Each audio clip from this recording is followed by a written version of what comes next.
Hola, les voy a exponer sobre el trabajo de análisis y comprensión lectora planteado por el economista Walter Villamarín, docente encargado de la asignatura de micro y macroeconomía.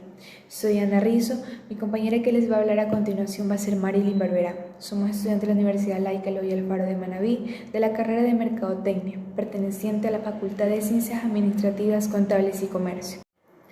Esta tercera parte se titula Estructuras del mercado y estrategias competitivas y comprende 6 capítulos, que son el poder del mercado, el monopolio y el monoxonio, la fijación de los precios con el poder del mercado, la competencia monopólica y el oligopolio, la teoría de los juegos y las estrategias competitivas, los mercados de factores, la inversión en el tiempo y los mercados de capital. En este primer capítulo les vamos a hablar sobre el poder del mercado, el monopolio y el monoxonio. Les hablaré sobre lo que es el monopolio y sus 3 condiciones. La palabra monopolio viene del idioma griego, donde mono significa uno y polio significa vender, formando la palabra monopolio.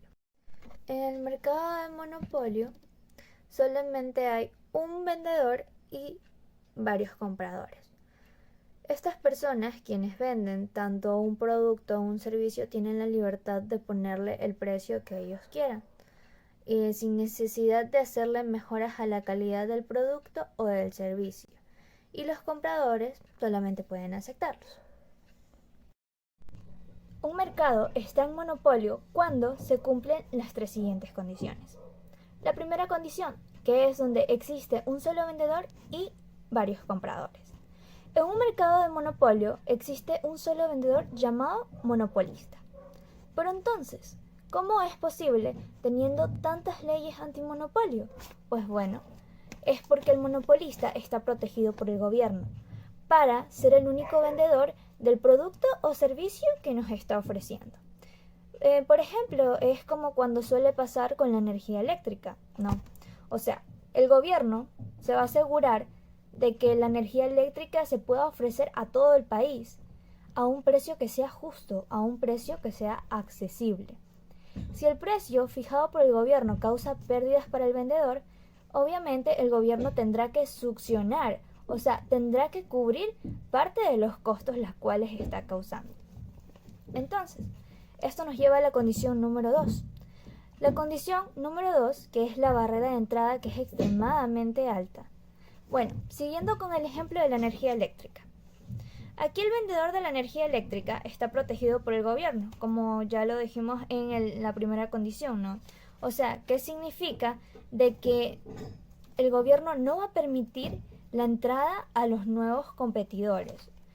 Entonces, la barrera de entrada es bastante insuperable. Y cuando el gobierno lo prohíbe, ¿no? Esta prohibición tiene sentido, porque, digamos, si existiesen 4 empresas de energía eléctrica, ¿no? La cantidad de los cables, la cantidad de los pilares, de los medidores y entre otros componentes de la infraestructura, obviamente se van a cuadriplicar. Entonces, ya que sería bastante caótico, ¿no? Además, si una empresa ya abastece la demanda de todo un país, la entrada de los competidores va a causar un desperdicio de energía en algún punto, ¿no? Llegando a un desequilibrio de la oferta y de la demanda. Y el sobreuso también de los recursos humanos, que es algo también muy importante. Después de esto vamos a la condición número 3, que es donde no existen los bienes sustitutos, ¿no? Siguiendo con el mismo ejemplo de la primera y segunda condición, o sea, si desde hoy yo decido dejar de usar la energía eléctrica del único vendedor que me la está ofreciendo, ¿no? O sea, ¿con qué otro producto o servicio yo podría sustituir a este? Obviamente que con ninguno, porque no hay un sustituto para la energía eléctrica.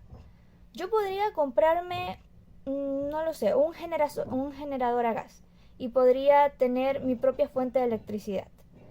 Pero esto me saldría bastante caro, o sea, saldría muy elevado, ya que así sería un costo bastante alto.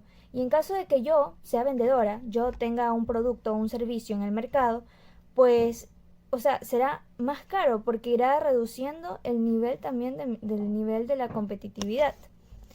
Y bien, siguiendo con el ejemplo, el generador de gas me podría servir ante un caso de emergencia, pero no me servirá como una principal fuente de energía. Entonces, hablando ya de una forma realista, no existe un bien sustituto para este caso, ¿no? Y bueno, de esto trató la condición número 3. Cuando se cumplen estas tres condiciones, el mercado se encuentra en una situación de monopolio. En la mayoría de los casos, el monopolio es indeseado, porque resulta que es un control absoluto por parte del único vendedor, haciendo que éste venda el producto o el servicio la cual está ofreciendo al mercado al precio la cual él quiera, sin esa necesidad de hacerle mejoras a su calidad. Entonces, para prevenir esta situación existen las leyes antimonopolio, como ya lo habíamos hablado, pero en otros casos es el mismo gobierno quien da paso al monopolio para asegurarse de la calidad y del precio de un servicio indispensable, ¿no? Para que los ciudadanos puedan vivir su día a día de una forma cómoda, como lo habíamos hablado en la introducción. Gracias. Monoxonio se refiere al término en el que en un mercado hay un único comprador. Esto quiere decir, cuando una empresa demanda algún insumo en un mercado que no opera competencia perfecta, da alusión a que tiene un cierto poder en dicho mercado. El monoxonista paga el precio que depende de la cantidad que compre. La curva de la oferta del mercado es la curva del gasto medio del monoxonista. La curva del gasto medio tiene como una pendiente positiva, por lo que el gasto marginal se encuentra por encima de ella. El monoxonista compra una cierta cantidad que se encuentra en un punto en el que se corta el gasto medio y el valor marginal que se encuentra reflejado en la demanda. El precio pagado por unidad se halla entonces en la curva del gasto medio. En un mercado competitivo, el precio de la cantidad son mayores y se encuentran en el punto en el que se corta la curva del gasto medio y el valor marginal. Antes de continuar con la exposición, debemos comprender algunos términos que también se están utilizando en la misma, como son los oligosonios, el valor marginal, el gasto marginal y el gasto medio. El oligosonio es una situación de mercado en la que hay una reducción del número de compradores para un producto o servicio. El valor marginal es un beneficio adicional generado por la compra de una unidad más de un bien. El gasto marginal es un costo adicional generado por la compra de una unidad más un bien. Y un gasto medio es el precio pagado por una unidad de un bien. Comprendiendo estos términos, continuamos con el poder del monoxonio.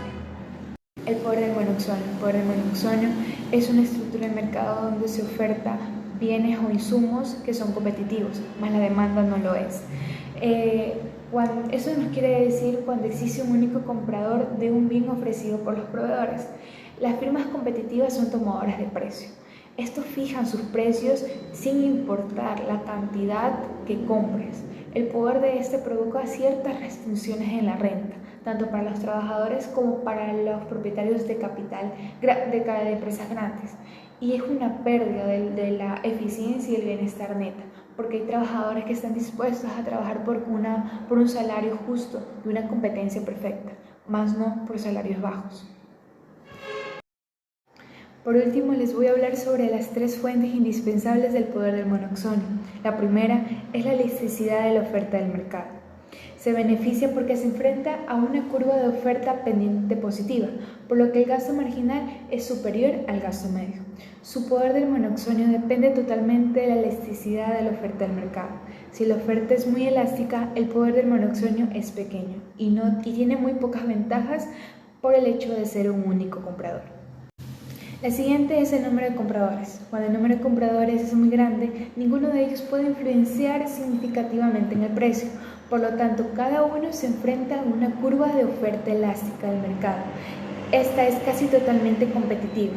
Es posible tener poder de monoxonio cuando el número de compradores es limitado.